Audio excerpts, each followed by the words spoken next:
The presence of the first Africans in Canada can be traced back to the 1600s. Their stories of strength, courage, and perseverance in the struggle for freedom are an integral part of not only American but Canadian heritage as well. This is the African Descent Canadian History in British Columbia. Look at it, we said that Hoganizale was a ghetto. Was what? Was a ghetto, was a neighborhood that a little kind of ghettos, and it definitely you can still look at the elements, the character of this neighborhood. Those are kind of some of the old houses that this was one of the housings, that time you could, people got down Hoganizale. Of course there were some nice buildings, but a ghetto of that nature that can have some kind of impacted buildings, the neighbors, regardless whether it was a ghetto, but that was the place for them they wanted it to be. Regardless of how Hoganizale or Strathcona looked like, that was the place.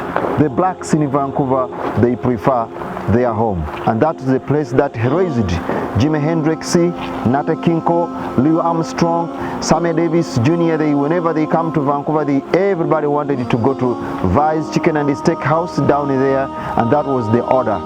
It's a great opportunity that you guys, we are learning about these great legends. Is that Jimi Hendrix over there? Definitely, and that's where we are heading now, to Jimi Hendrix.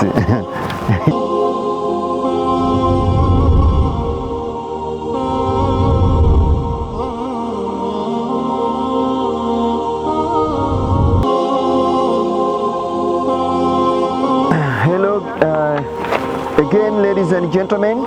Thank you so much for having me to walk with me. Thank you so much for the teacher, for the great opportunity to walk together during this rain season. Pay tribute to some of the most influential, famous black businesses, famous places where the black people lived in Canada during the heydays, and some of the great places which they contributed.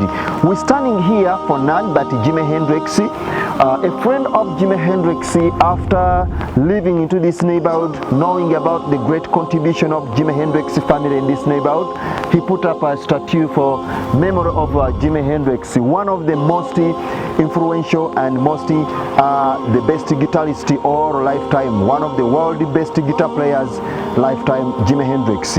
Jimi Hendrix, that is his tribute. And now let's walk to the church and see what happened there. Guys, we are standing here. This was African Fountain Chapel. So this building, you see, when Nola Hendrix, the grandmother of Jimi Hendrix, Nola Hendrix, came to Vancouver in 1911. And then I showed you where she got the first job at Vice Chicken and Steakhouse. One little woman, she made a dream that she can bring a settlement, bring the community of the black community in Vancouver to a betterment of like any other community. So in 1918, Nola Hendrix passed over here. This was the church. It was a church here in Vancouver, and Nola Hendrix got an admiration of having a support to support the black migrants in Vancouver. This church was under sale, and Nola Hendrix, she decided to mobilize the black community. And this was a Scandinavian church. So the Scandinavian were selling this church and living out, and Nola Hendrix decided to put a bid to mobilize the black community. This church was under sale for $1,000 by then. And then Nola Hendrix had to mobilize the black community. They raised $500 by then. And you know what she did? She went to United States, Oklahoma, and then she went to Cleveland. That's where she made a mobilization. And the black community there, they are the African Methodist Episcopal Church of United States, fundraised another $500, making the donation, put it together with what Nola Hendrix and the black community had fundraised in Vancouver, up to $1,000. They jubilated it, they celebrated that goal, the dream was fulfilled, and eventually they purchased this church became the first culture center downstairs, and upstairs became the church under the name African Methodist Episcopal Church or African Fountain Chapel of Vancouver. They ran the church from 1918 until 1976 onwards. The church was still under the influence of the black community. Later on, after the departure of the blacks in Vancouver, this is what it is now today. Today, it is a heritage building for the city of Vancouver, and it is a home for other Canadians who lived in as a film and a house for today. But ever since, when the city destroyed the black community, the church was abandoned, and the viaduct was going to pass over here, fearing the destruction of the black community in Vancouver. This church was left the way it is today, but it was a home. Wherever you come here, this is where the blacks first settled and established their own home, their own church. Whenever the blacks came to Vancouver, they all had one problem. Nola Hendricks always and other blacks in Vancouver, they thought of having their own church. If they could not have a culture center, at least the church of their own could help them to boost the growing black community in Vancouver. They did it, but in the city of Vancouver, I remain very clear that it was the city council of Vancouver that led to the destruction of the entire black community. Had it not been the city, definitely this community should have been existed today. And because of that, now everybody gone again. But I'm going to show you where the minister stood to stop the destruction of this neighborhood right here. Okay?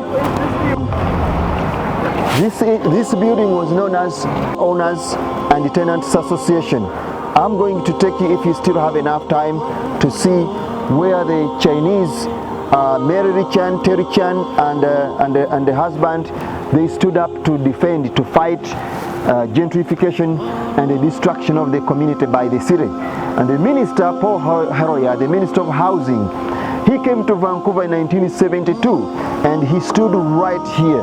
And the Chinese and other protesters, they said, see what they have done, they are destroying the community. And the minister stood right here and he stopped the construction of that viaduct you have seen. He confiscated, he freezed all the funds they had given in the city for housing construction, and he took the money back to Ottawa, and that's why the city, they failed to construct that viaduct. Today, we've been leading the campaign that the city should remove the viaduct and honor the reconstruction of back the African descent community back to Vancouver, the way it was then and now. So you can really think about this. It's a sad moment story that such a neighborhood, such a community that had established businesses and everything came to an end, led by the city. And that's what we call racism and discrimination in Vancouver. So we're going to go this side and see the church plaques here. The plaque we put here for the church, Fountain Chapel in Vancouver, the heart of the black Strathcona. As the black migrants began settling into Strathcona in the early 1900s, they lacked the one thing they needed to call their community home. After years of holding services in rented halls, a group including Nola Hendricks, grandmother of musician Jimi Hendrix, decided to get their own church. With a few contactees or resources, they set out to fulfill their dream. So remember, always fulfill your dream.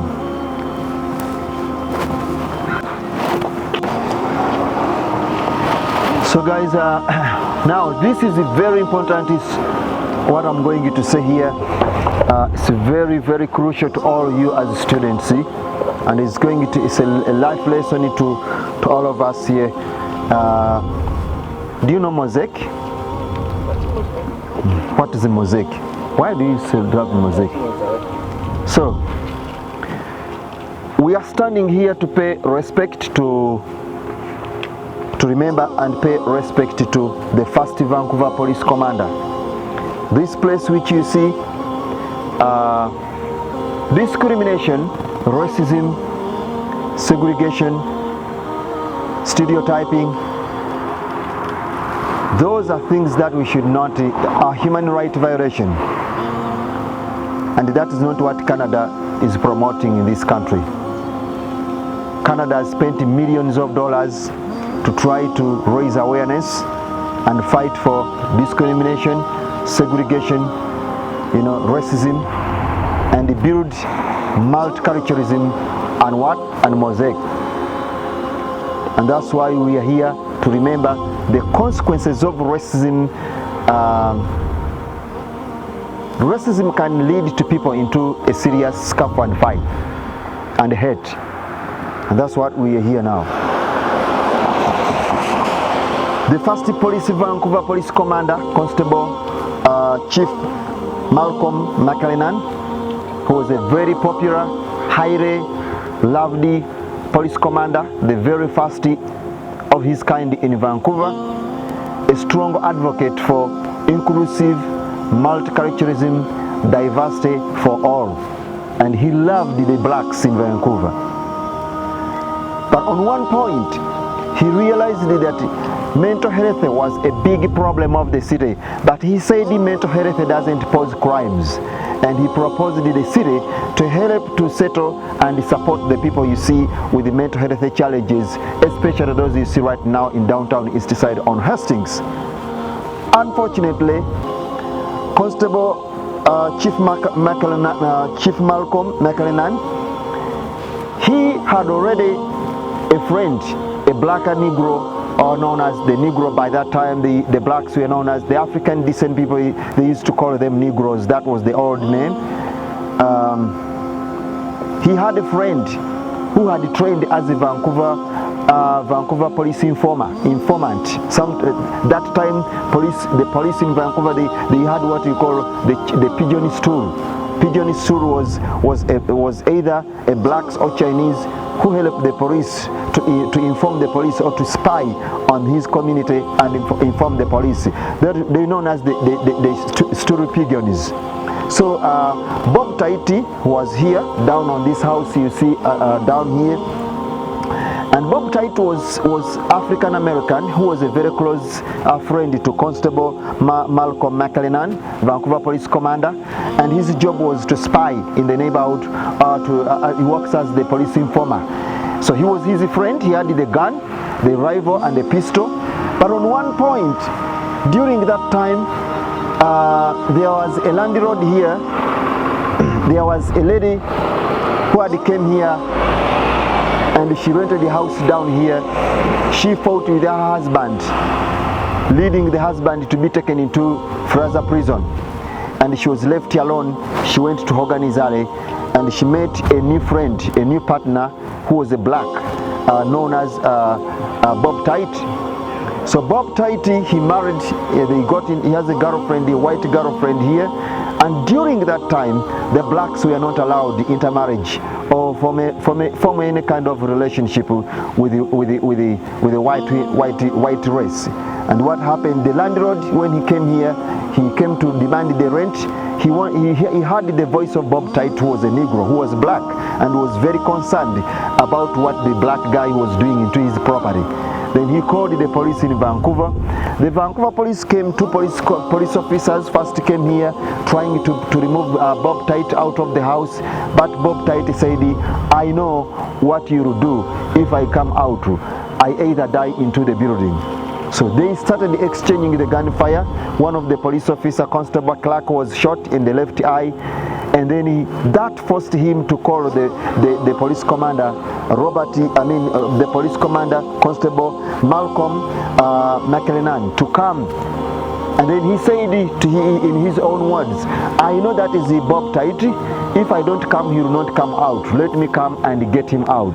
So when he arrived here, he tried to communicate to Bob Tahiti to get out of the building. But Bob Taiti said, I know if I come out, I know what you are going to do. I better die from here. So he opened the gunfire. They started fighting again. More police officers came to this area. The fighting took place a couple of hours until the police commander was gunned down here. He was shot dead, and then Bob Taiti himself, he shot himself inside in the building. Yeah, so down the house was right here.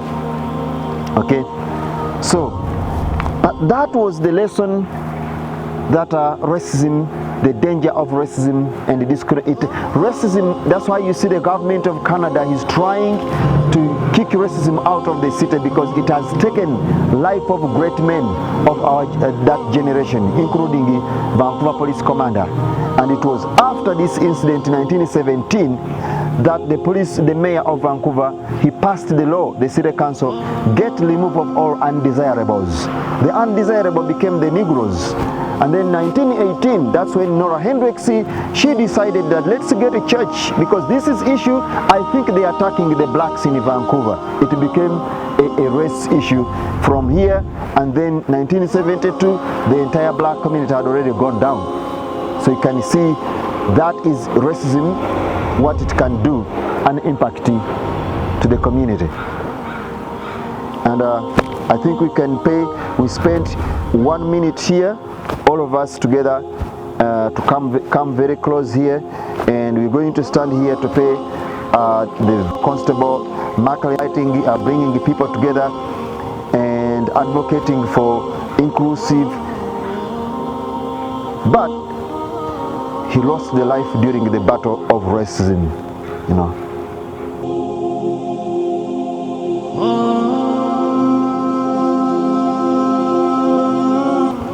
And thank you so much for that. So his pictures, you can go to Vancouver Police Headquarters, you can definitely see his photos at the reception down there.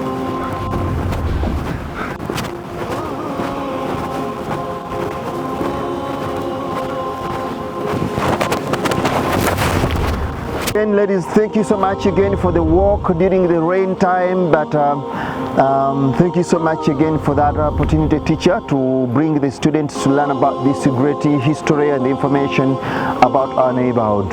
So ladies and gentlemen, we are standing right here at paying the tribute again to Barbara Howard, one of the most honorable, respected individuals in Canada, the blacks in Canada, one of the fastest women in the world.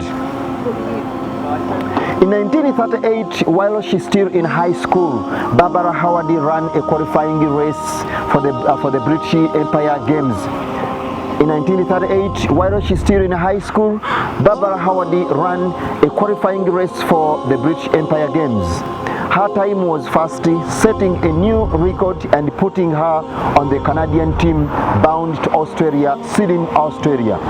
As a black female athlete, rare in Australia at the time, Barbara became a media sensation as she prepared to run the race of her time, the rest of her lifetime. So Barbara Howard born, as I mentioned it to you, that the first black pioneers in Vancouver, most of them settled at Beat Lane, that was in front of Chinatown Station. So Barbara, she was known from this Strathcona entirely. Her history, descendants, her family, the Barbara, the Howard family was at the Beat Lane on Camby and Dansville. That's where that neighborhood, the very first earliest migrants in Vancouver, that's where she had the family settled. However, Barbara became a school teacher, athlete, school teacher, sports teacher, and a physical education teacher, and that's where it became part of that history, her history. That's why we see that into, it was, to Strathcona